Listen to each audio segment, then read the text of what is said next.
माला क्यों दी जाती है? कई लोग बड़े ज्ञान चंद बन जाते, ज्ञान फेंकते रहते, ये माला गिन विन के नहीं होनी चाहिए, गिन के भजन किया तो क्या किया।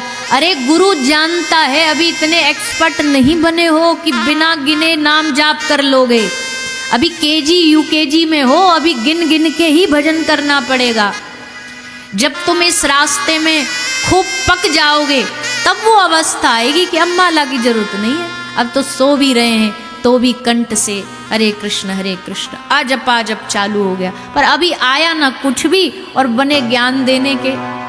गिन गिन के ही करो, गिन के ही माला करनी चाहिए, शास्त्र आज्ञा देता है।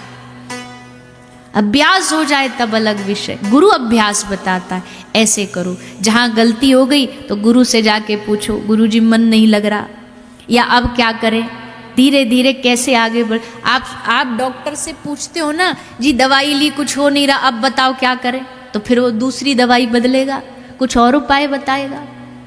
अभ्यास करना पड़ता है। हम तो कई बार कहते हैं लोगों को, अब पता नहीं वो बात कितनी सही है गलत है, पर अभ्यास कैसे करना चाहिए, नाम जप का बोले याद नहीं रहता। हम कहते हर कुछ भी नहीं तो हर आधा घंटा में अपने फोन में एक अलार्म लगा, आधा घंटे में अलार्म बजे, और अलार्म बजे तो आपको याद आए नाम जपना है, महामंत्र जपना, गुरु मंत्र जपना है, तुरंत याद आए। 2, 5, 10 दिन अभ्यास करो, धीरे धीरे फिर वो खत्म हो जाएगा, अलार्म की अब जरूरत नहीं। अब अपने आप मन को आधे घंटे में याद आएगा, अरे कुछ करना है। अभ्यास। एक हमारे ब्रज में महाराज जी रहते थे, तो उनका नाम जप की संख्या थी इतनी, जाप तो करनी है, पर अब दिन दिन में तो कर लेते, रात को नींद आती, नींद आएगी तो क्या करें। तो महाराज जी क्या करते, उनकी बड़ी मोटी चोटी थी, शिखा थी, तो शिखा को क्या करते, उनके जो दरवाजे की कुंडी थी ना, उस कुंडी में चोटी बांध देते, और जैसी माला जप करते करते नींद आए तो एकदम ऐसे गिरे। अब जैसे गिरे तो चुटिया खींचे, और छोटी खींचे तो एकदम याद आई, नींद हटी, एकदम फिर से नाम जप करने लग गए। फिर थोड़ी देर बाद नींद आई, फिर जबकि लगी, फिर सर नीचे झुका, फिर नाम जप। ऐसे अभ्यास कर कर के संत महात्मा ऐसी थोड़ी नाम जापक बन जाते, ऐसी थोड़ी रोम रोम से भगवान नाम निकलने लगता है। एक महाराष्ट्र के संत हुए, गृहस्थी हुए, भक्त हुए भगवान के। चोखा मेला नाम था उनका, भक्तमाल जी में उनकी कथा आती है। महाराष्ट्र के भक्त हमें बहुत प्रिय हैं। चोखा मेला, गोरा कुमार, करमेती बाई नामदेव जी के घर काम करती।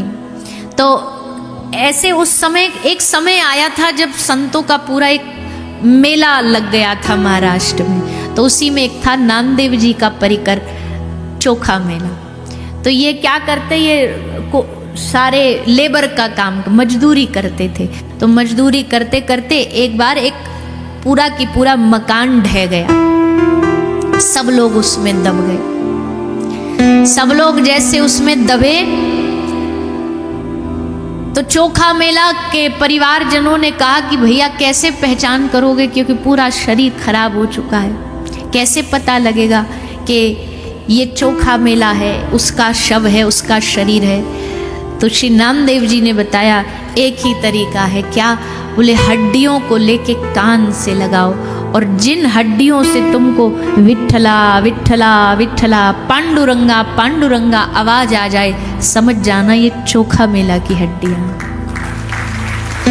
अब आप विचार करके देखो, जीवन भर उस महापुरुष ने कितना नाम जपा होगा कि मरणोपरांत हड्डियों से भी विठ्ठल विठ्ठल की आवाज आ रही है। जेनाबाई के कंडों से विठ्ठल की आवाज आ रही है, ऊपलों से विठ्ठल की आवाज आ रही है। ये कृपा नहीं है क्या? तो भैया हम इतने कोई पहुंचे हुए महात्मा तो नहीं है, पर अभ्यास करने में क्या जाता है। अभ्यास करिए भजन का, भक्ति का, गुरु आश्रय लेकर के। हाँ ये जरूर है, इसमें भक्ति में 2 तरीके हैं, एक है अपना प्रयास और दूसरा है उसकी कृपा। अपना प्रयास करके फिर उसकी कृपा पे छोड़ दो, प्रतीक्षा करो, इंतजार करो, फिर वो कृपा करेगा। तो ये भाव लेकर के कथा श्रवण करना चाहिए। श्री सुखदेव जी महाराज राजा परीक्षित के पास गंगा के तट पर आए। राजा परीक्षित ने देखा सामने इतने बड़े बड़े महापुरुष विराजे हैं, अब मृत्यु से किसको डर है भैया, मौत कल आए तो आज आ जाए। और राजा परीक्षित ने बड़ा सुंदर प्रश्न किया, अतः पृच्छामि संसिद्धिम योग नाम परमम गुरुम पुरुषस्य यत् कार्यम म्रियमाणस्य सर्वथा। मरणासन्न व्यक्ति को क्या करना चाहिए, क्योंकि देखो मौत से किसकी यारी है, मौत से किसकी यारी है, आज मेरी तो कल तेरी बारी है। ये झंझट चलता रहेगा ये मृत्यु का, इससे कोई बच नहीं पाया।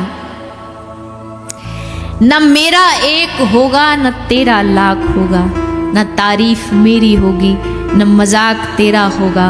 गुरूर न कर शाहे शरीर का, मेरा भी खाक होगा और तेरा भी खाक होगा।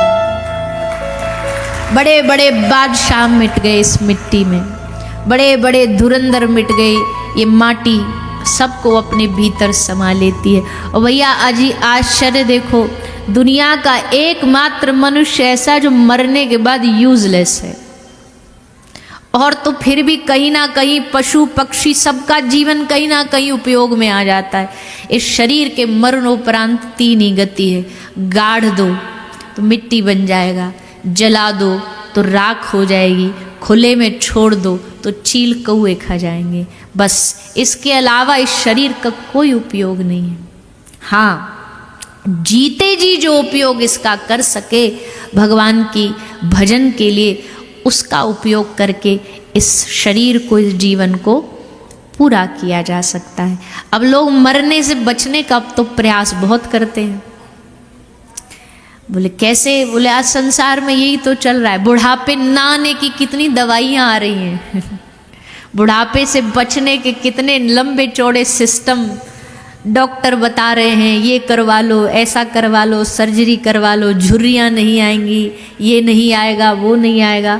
पर भैया कितने भी सिस्टम करवा लो, जन्म मृत्यु जरा व्याधि, ये चार चीज़ों से कोई बच नहीं पाएगा।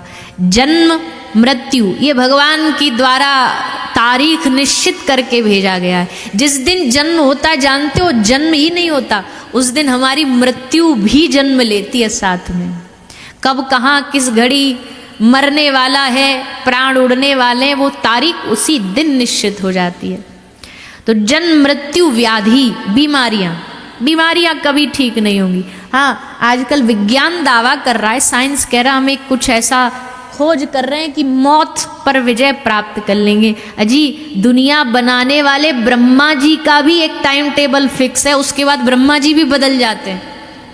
ब्रह्मा जी को भी गद्दी छोड़ करके दूसरों को मौका देना पड़ता है। तो हम और आप तो कौन खेत की मूली हैं। हमें भी संसार में कोई मृत्यु से विजय प्राप्त नहीं कर सकता, कोई। जरा बुढ़ापा भी लाख कोशिश कर लो आएगा ही।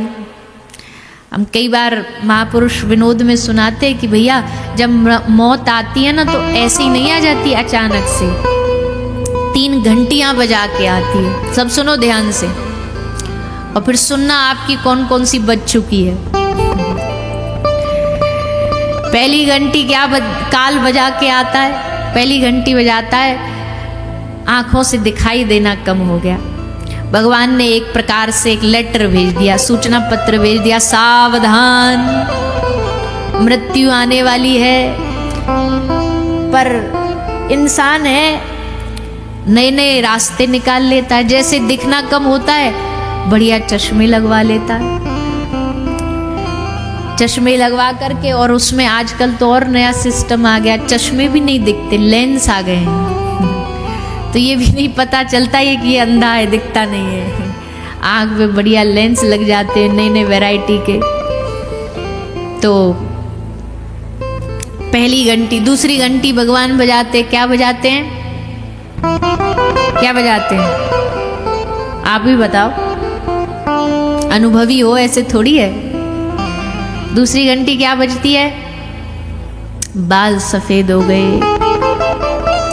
बाल सफ़ेद हो गए मतलब ठाकुर जी ने दूसरा एक लेटर भेज दिया, सावधान। वैसे आजकल ये घंटी तो बड़ी जल्दी बज जाती है लोगों की, हमारी भी बज गई है क्योंकि दुनिया भर के उल्टे सीधे प्रोडक्ट लगते हैं बालों में। सो हम तो भैया ये कोई कथा में बीच में कोई एक कथा बोलने वाली बात नहीं, पर हमको तो कई मैया ऐसे पकड़ लेती, बड़ी सीरियस होके आती हैं, हमको कुछ पूछना है। हमने कहा जी माता, हमने सोचा पूछेगी कल्याण कैसे हो, भक्ति कैसे, बोले बालों में क्या लगाती हो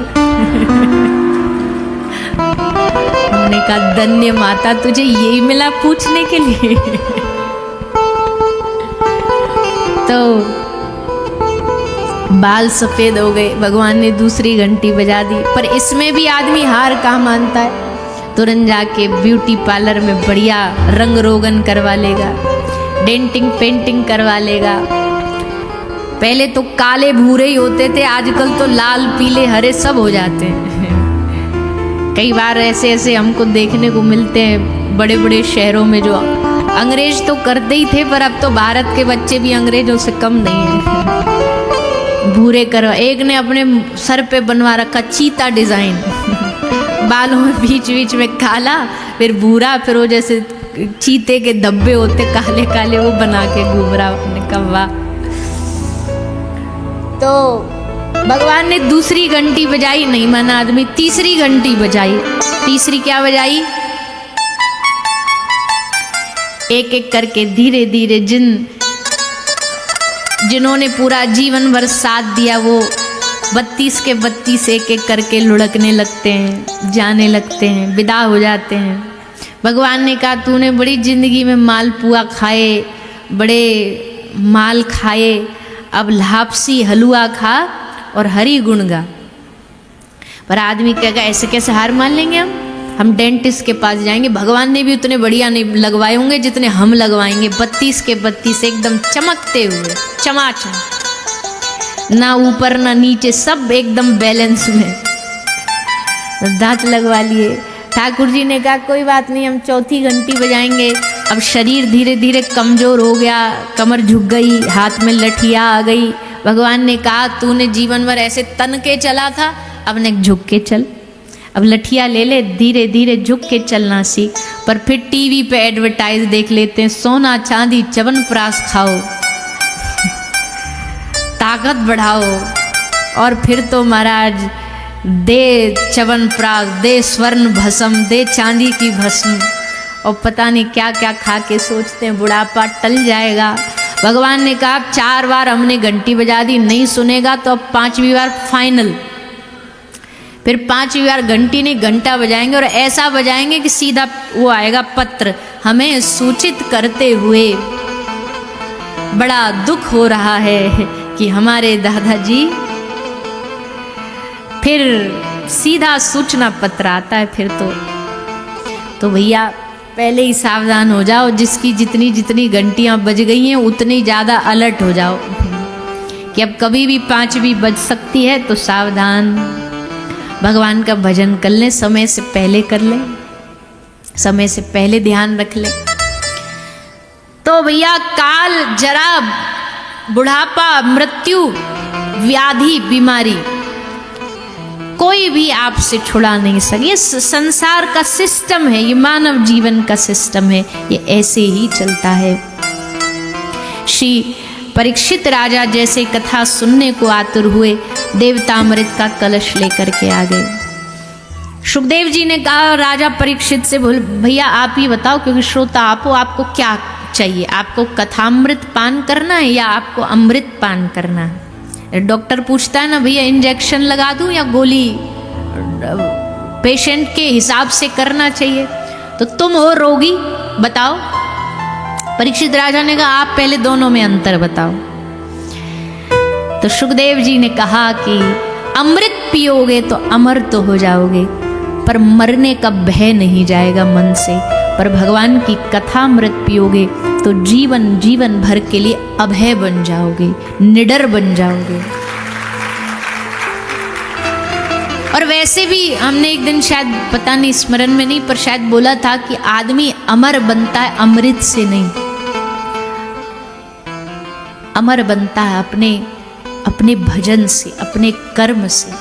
रावण की बर्थडे किसी को याद नहीं होगी, मीराबाई की मृत्यु यद्यपि वो भगवत चरणों में समाहित हो गई पर भगवत धाम जाने का उनका तारीख किसी को याद नहीं होगा। ध्रुव जी के जन्म और गमन की तारीख किसी को याद नहीं होगी, पर उन्होंने क्या किया वो सबको याद है। उनके भजन के द्वारा उन्होंने अपने आप को अमर बनाया। तो परीक्षित राजा ने कहा, हे गुरुदेव आप मिल गए, संत महापुरुष मिल गए, अब भी अभागा होगा वो जीव जो कथा अमृत छोड़ करके अमृत मांगेगा। मुझे केवल केवल आपकी मुख से भगवान की कथा रसपान कराइए। तब सुखदेव जी ने वरियानेशते प्रश्न कृतो लोक हितम नृप, क्या बढ़िया प्रश्न किया, क्या अद्भुत चीज पूछी है। एक दिन हमने कहा था पूछना भी कला है। कई लोग कुछ भी पूछते रहते हैं, कुछ भी पूछते रहते हैं। एक आदमी बोला भैया पानी दे दो थोड़ा सा, तो सामने बोला क्यों प्यास लगी है। उसने कहा नहीं, चेक करना गले में लीकेज तो नहीं है। अरे जब प्यास लगी है तभी तो पानी मांग रहे हो। एक शव यात्रा निकल के जा रही, एक आदमी को उस लेकर के जा रहे, राम नाम सत्य राम नाम सत्य। एक रास्ता में खड़ा मिला, क्या हो गया इनको, ये मर गए हैं? बोले नहीं मरे नहीं, इनको गार्डन में घुमाने लेके जा रहे हैं। हद हो गई, इतनी बड़ी यात्रा निकल तुम्हें दिखाई नहीं देता। कुछ भी प्रश्न पूछते हैं। आजकल तो हम क्या बताएं, संतों को भी कार्टून बना दिया है। ऐसे उल्टे सीधे उलट पुलट प्रश्न करेंगे कि पूछो नहीं। हम तो कहते भैया संतों महापुरुषों के पास जाओ, भगवत संबंधी बात पूछो, क्योंकि दुनियादारी की बात तो आपको दुनिया के लोग भी बता देंगे। बिजनेस कैसे बढ़ना ये एक साधु थोड़ी बताएगा, ये तो आप किसी बिजनेस में बड़े हुए आदमी से जाके पूछो। साधु से तो अपने जीवन में भगवान की प्राप्ति कैसे हो, कल्याण कैसे हो, ये भाव पूछोगे तो अच्छा उत्तर मिलेगा। तो सोच समझ के पूछना चाहिए प्रश्न। तो सुखदेव जी प्रश्न सुन के बड़े प्रसन्न हुए, सीधे कथा आरंभ कर दी। मंगलाचरण भी चौथे अध्याय में जाकर के याद आया कि मंगलाचरण करना है। सीधा कथा आरंभ करी। सब संत महापुरुष विराजमान थे, सबसे पूछा महाराज बड़े बड़े योगेंद्र मुनिंद्र ध्यानेंद्र सब बैठे हैं, आप सब मिलकर के अपने हिसाब से जीवन का कोई सार बताओ। तो सबने बताया, एतन निर्विद्यमानानाम इच्छताम कुतो भयम योगिनाम नृप निर्णीतम हरेर नामानुकीर्तनम। कलयुग में हरिनाम संकीर्तन ही सब साधनों का सार है। नाम महिमा बहुत है, किसी और दिन अभी समय मिलेगा तब हम इस पर चर्चा करेंगे। आगे भगवान के विराट रूप का वर्णन बताया, सकाम निष्काम भक्ति का वर्णन, सद्यो मुक्ति क्रम मुक्ति का वर्णन बताया।